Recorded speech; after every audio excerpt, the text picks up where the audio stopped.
There on the ground up there below the some epoxy GP.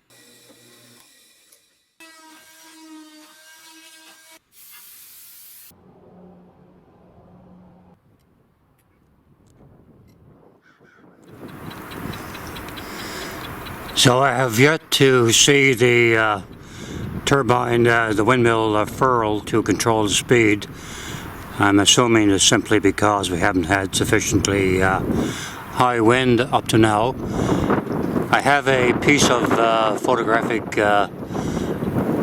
film in the spring there to give me a crude indication whether or not the spring extends at any time when I'm not looking.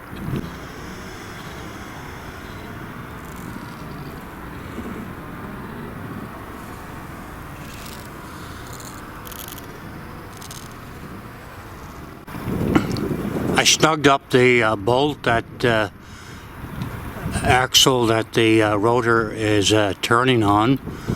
There was a little bit of slop there, so it's pretty good right now. Expect winds today up to 80 kilometers an hour, almost 50 miles an hour, but they will be coming from the southeast direction, maybe southwest. Problem with that is that the house is in the way there, so we'll have to see what happens.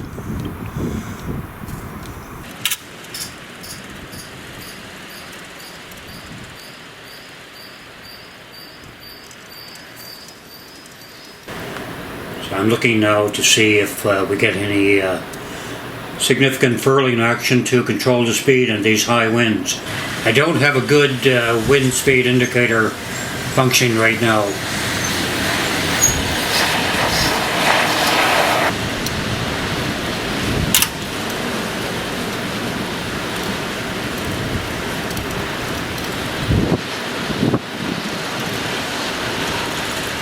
Yeah, we had almost complete furling of the windmill just a moment ago.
So the windmill has been furling in the higher winds, which is good. Hopefully it will control the speed to prevent self-destruction.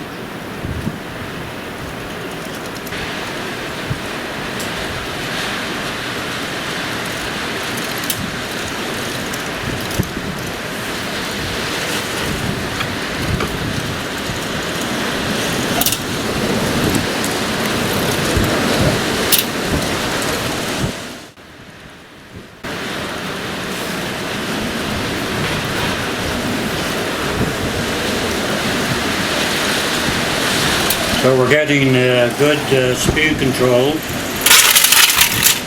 However, we just had a major accident there. I think I caught it on tape. Not sure what happened. One of the blades came loose, I believe.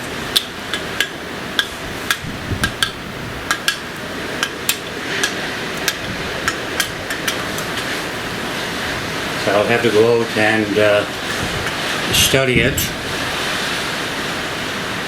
It looks like I'm missing several blades.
Appears as if the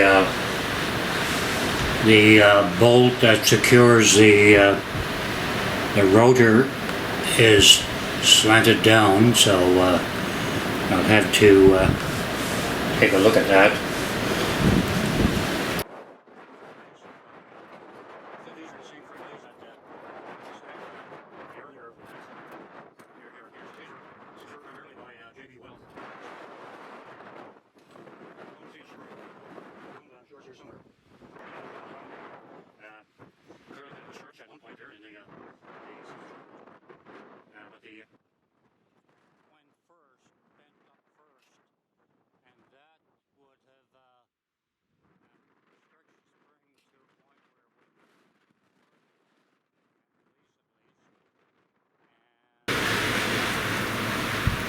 So I'm still analyzing the possible cause of the failure a little while ago. The tree lights might have played a role, the Christmas tree lights. It's possible.